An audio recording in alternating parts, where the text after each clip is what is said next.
Look at in 2008, GDP of European Union comparing to GDP of United States was 92% of American GDP. Now it is 50%. It's going down. And pretty much if you take any indicator comparing European Union to the US, European Union is falling on all of them. If you look at the best universities, if you look at the best, even the happiness factor, if you take quality life, if you take disposable income, Americans are going up, we're going down. This is Common Sense Generation. Common Sense Generation.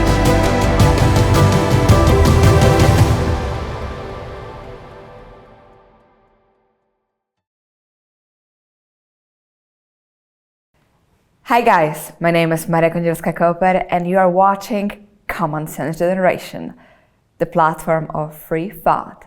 With me is Tomasz Wróblewski. Hello. One of the founders of Warsaw Enterprise Institute. I founded, yeah. Founder of Warsaw Enterprise Institute, yeah.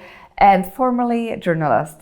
Yes, I spent probably most of my professional life working as a journalist, and I'm not keen to be called journalist anymore, even though people probably call me that to the rest of my life.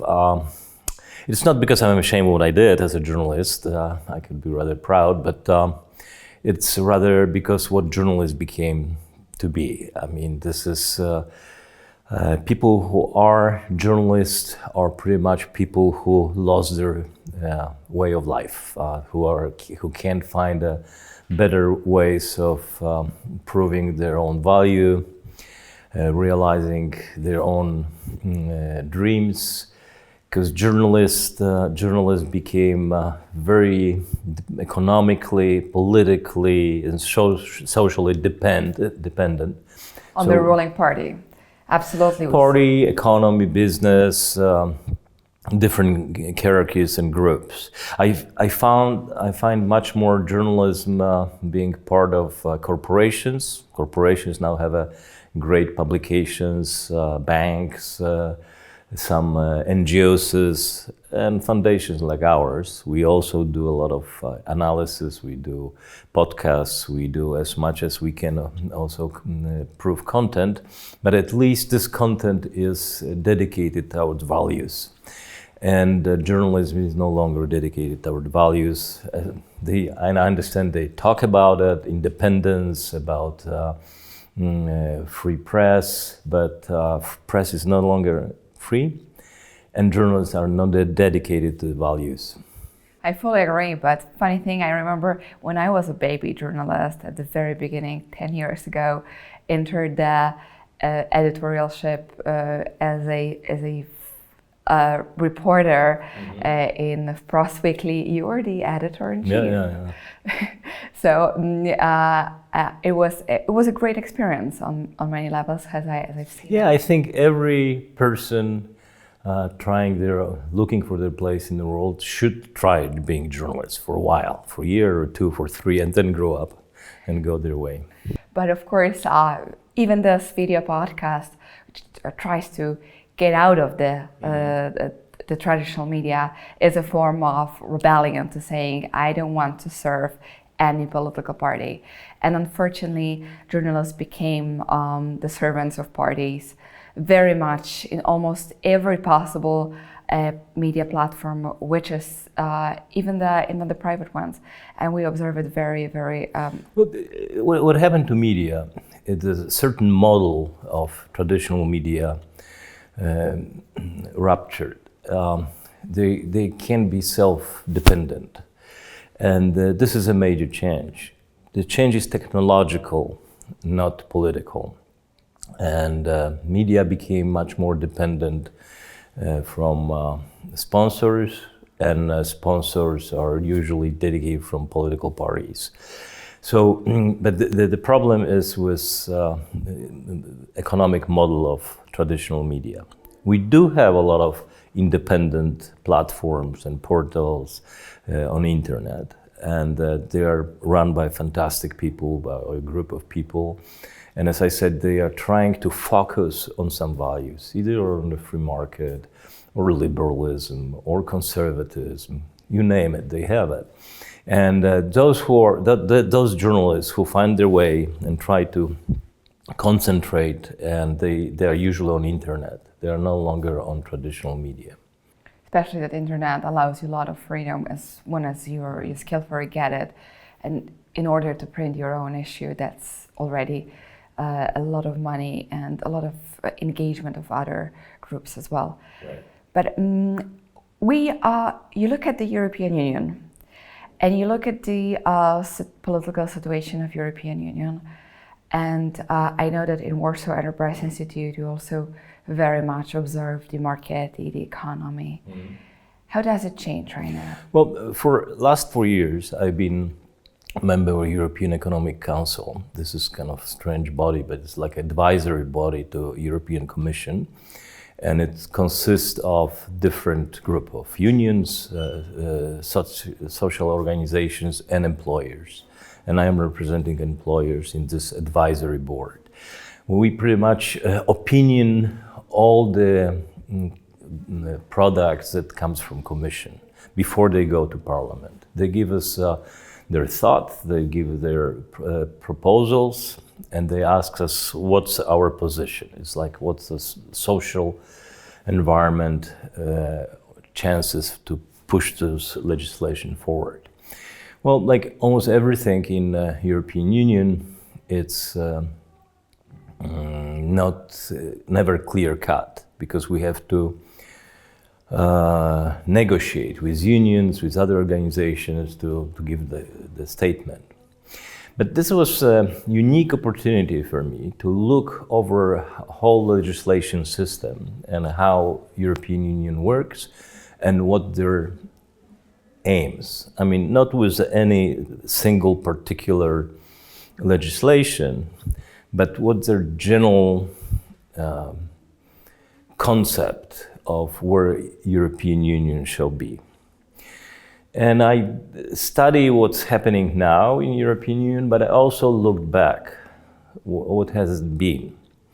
And there's like a major time cut in 1992 with Maastricht Treaty that completely changed the concept, idea of European Union.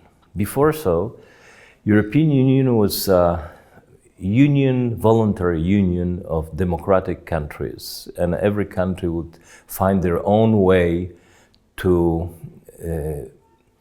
practice democratic values. They have different judicial system, different social system, sometimes different election systems, different economies, different party system. Sorry to interrupt, but as I understand it, as the beginning, it was supposed to focus mostly on trade.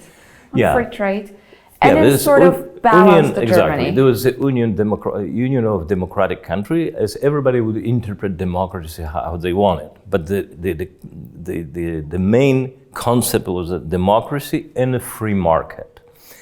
The whole idea was that when we'll be opening the market, we make Europe open for trade, open for exchange of goods, people, services. Economy would grow, people would get richer, more affluent, happier, more independent, and then they will be willing to go next step towards a political union. So once they would see that whole economy is developing and their life are better off, they say, okay, it's a right path to take, and we should go a step further to make joint capital markets, to make joint banking system, and all the next proposals. Maybe to get rid of national currencies like with the euro. But in 1992, it was Jacques Delors at that time who was the commission. They came up with the idea that since the European Union will be admitting new members, new 10 countries from the former communist countries, they will change the system from economic integration towards political integration, using economy as a means, like it's a reversal. Instead of making economic integration to achieve political goals, it was using political means and economy supported by economy to achieve political goals. And then so we completely reverse, and also in a form of patronizing. All this approach is already patronizing every state. It was. It was in a way patronized, and it was this belief in the West that the new country are so far back in development, and not only in terms of economy, but also social development, political. They'll be very difficult just to rely on their own perception of democracy. So we have to teach them. We have to show them how to do it. So from 92, but actually from 2004, after the accession, the European Union was mainly relying on making mechanism instruments, how to rely and how to make the rules in Central Europe compatible with the West. So they developed several very useful mechanisms for themselves. So like every directive or every regulation has been accompanied by a special monitoring mechanism. So if the country would say, let's say an energy system will be changing, a road system, system of schooling, there will be always someone from a European Commission who will be able to follow up and say, okay, well, you did fine, but you still have to improve here in this area and this area. And monitoring mechanisms stay even after adaptation of most of the European Union. And in 2008, when we went into the big financial crisis as a whole Europe, they were thinking how now to force new regulations, banking at that time regulations, on European and Western European countries to follow the same pattern. So to make whole financial system in Europe healthier. So they came back to the same mechanism they developed in Central Europe. So they say, okay, now we'll make a banking regulations, and this will be a special mechanism attached of monitoring. So permanently banking system we monitor by European Central Bank, by European Commission. And then they say, okay, since it worked very well, why don't we do it with insurance? Why don't we do it with climate? Why don't we do it with all the same systems? So we will impose on national governments or rules. And what happens when you put this monitoring mechanism, you pretty much take away all the government prerogatives of national government. Because national government, it's more like executor of the will, of the wish of the European Union. So the ministers in the national governments were pretty much responsible for delivering those directives and regulations. This is, in a way, it's crazy, because it's actually creating the central government, European government.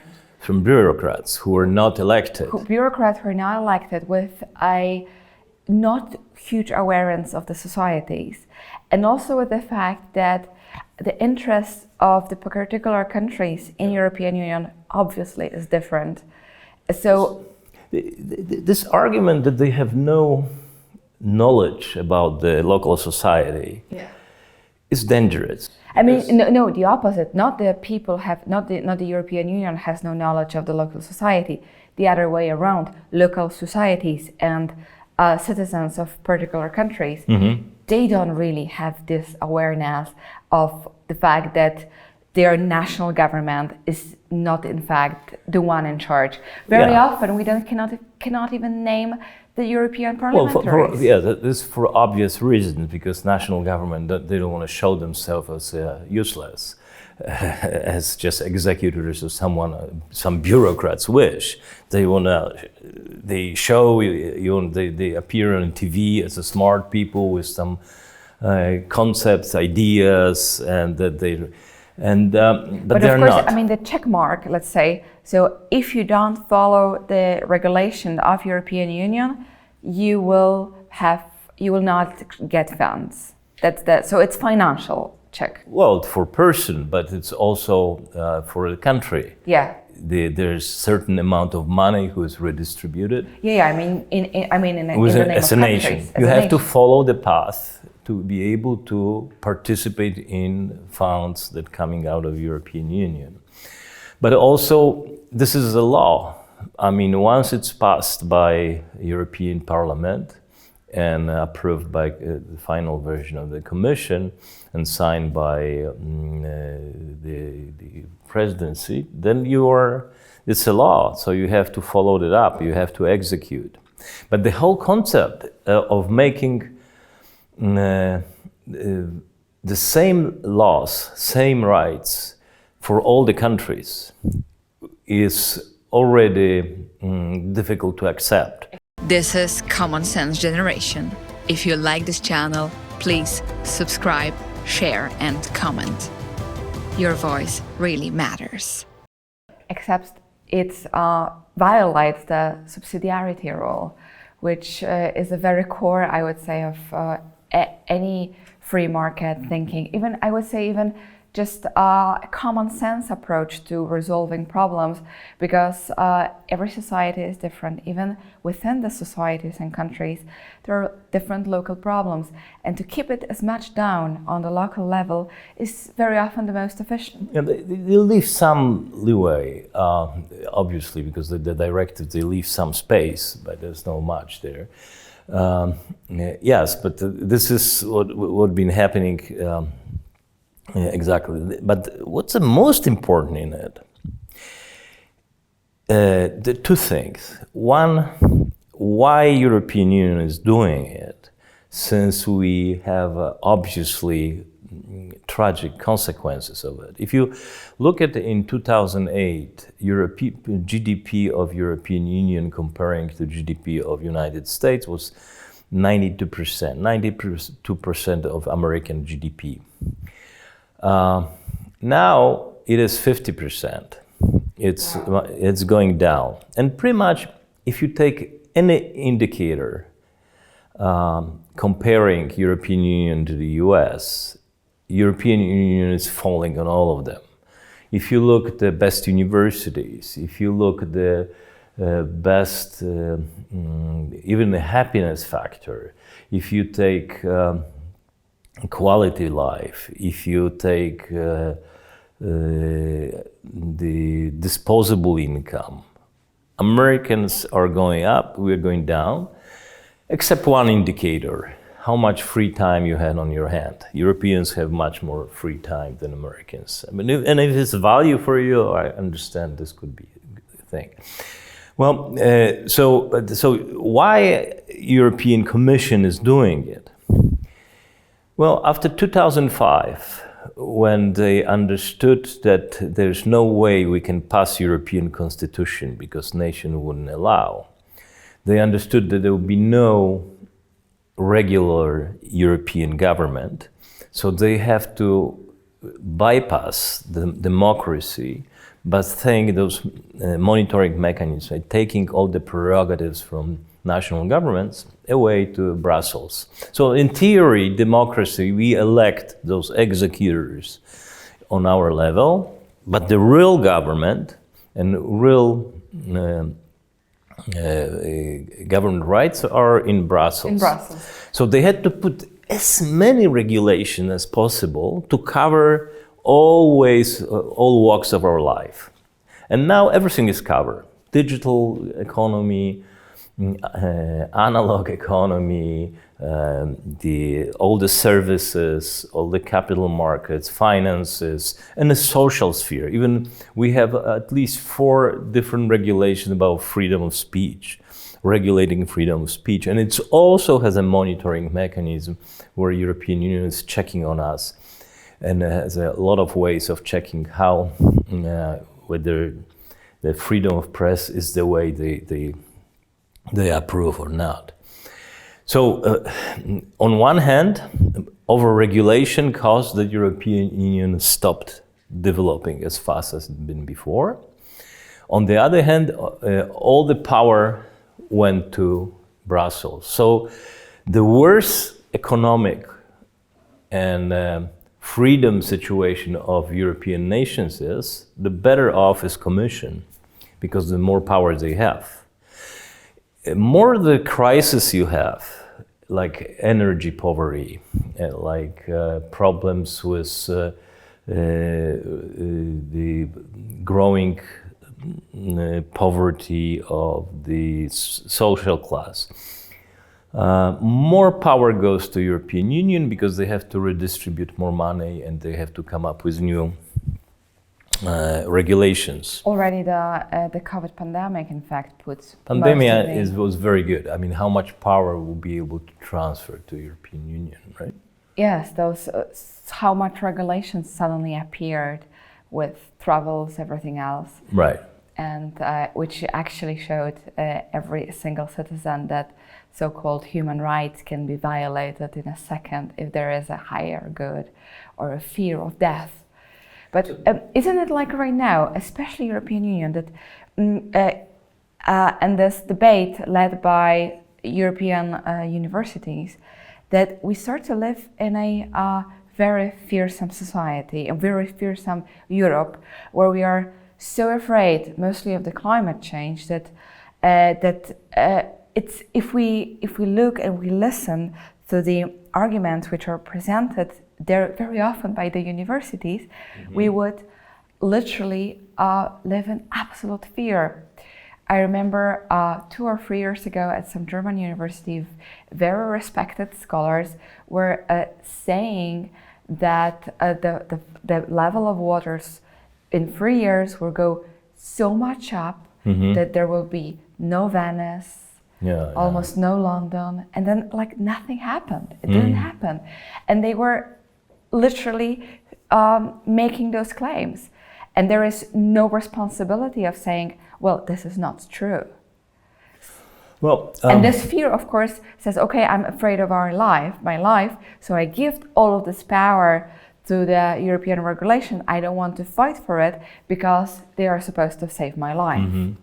Well, fear been always part of our life. It's not like it came from nowadays. I mean, the thing is that politicians could use it, elites can abuse it for their own favors and for their own good. So this is more a question, why is someone playing on those fears? One thing is to put this on the side first, is like demography. Older we are getting as a society, more fearful we are, because this is typical for older people. They feel more insecure, so this is actually transferred to all the society. So part of it is demography, and part of it is a mechanism to govern.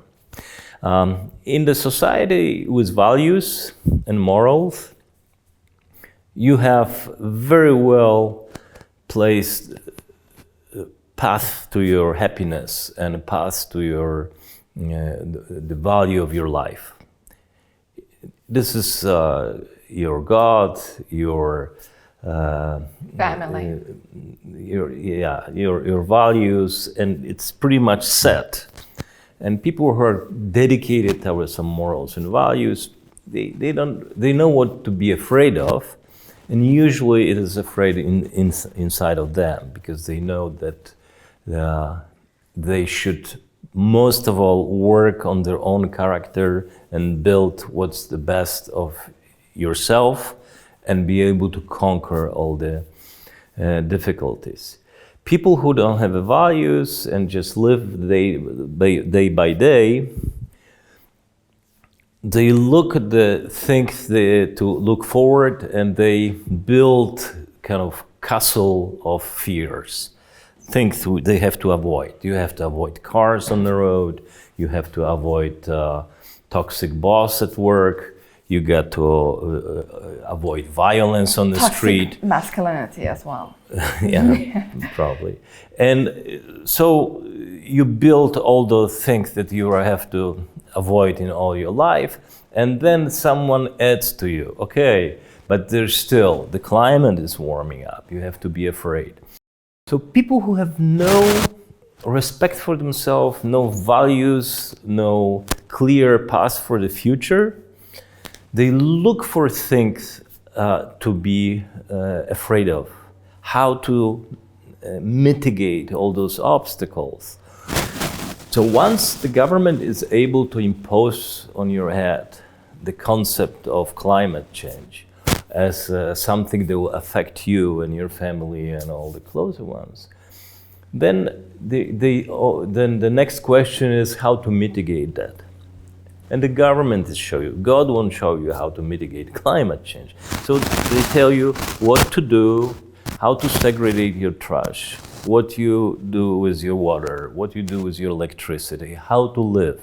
And this gives enormous power to those who dictate data and to government and all those professionals at the universities who are imposing all those rules. Because then suddenly they decide about things. Beginning of electricity means anyway how we create our houses, how we put it on, the heating, but it goes to food, goes to production, and it goes to our everyday life. Yeah, climate is discussed in everything, whatever you talk about, whether you talk about food, clothes, schooling, the way you behave, or how you spend your vacation, how you spend your evening, what you watch, transportation, what can you say, what you can't say. Climate is everywhere, and you could be charged with being climate denialist just because you mention some concepts or some ideas, or you question something, right? So it also affects freedom of speech, everything. This is scary very much, and it also doesn't pass the Quine's qualification of science, because you cannot show the framework of it. You cannot show a sentence which is sort of outside of it. And this is also very scary, and it shows that in fact it's not science, it's a form of religion. It's a mix. I mean, it's not that there's no science in it. It's just not full science. I mean, it's just they show you one picture. There's like a fantastic author, Jenny Carey, who wrote about how human beings for centuries will be able to cope with climate. You mentioned that London will be blown up or underwater, drowned. Yeah, underwater. And if you take Netherlands, they say that water will go up in Europe in general, not only Netherlands, but in Europe, 7 centimeters to the end of the century. 7 centimeters. Do you know how much polders Netherlands built in the last 100 years? 7 meters. So, I mean, what is the problem with 7 centimeters? If you still be able to be like Dutch, build your own dams and build up our land for 7 meters within 100 years. So people can defend themselves, they can adjust, they can change the crop, they can change the way of life. So if you, in southern Italy, it's getting too hot for grape and to grow grape for wine, so they started growing avocado or melons. I mean, it's okay, you can change the crop, you can still make living. So instead of concentrating, again, like in all conservative concept, how to adjust, how to make yourself more useful and better, we start whining about the horrible world. And the only thing we can do, just close ourselves up in our house, don't smoke, don't use coal, gas, don't travel, don't do anything. It's not the human thing of doing things. I absolutely agree, and thank you very much for underlining it. It was a very interesting conversation. I do hope that you, the viewers of Common Sense Generation, also liked it very much. Of course, there is always a question how to do it, but the main value of common sense is that you decide about your way of life, and you just don't only follow the propaganda or the main obligations of some central government somewhere. And thank you for watching our show, and I thank Polish National Foundation for making this video podcast possible. This is Common Sense Generation. Common Sense Generation.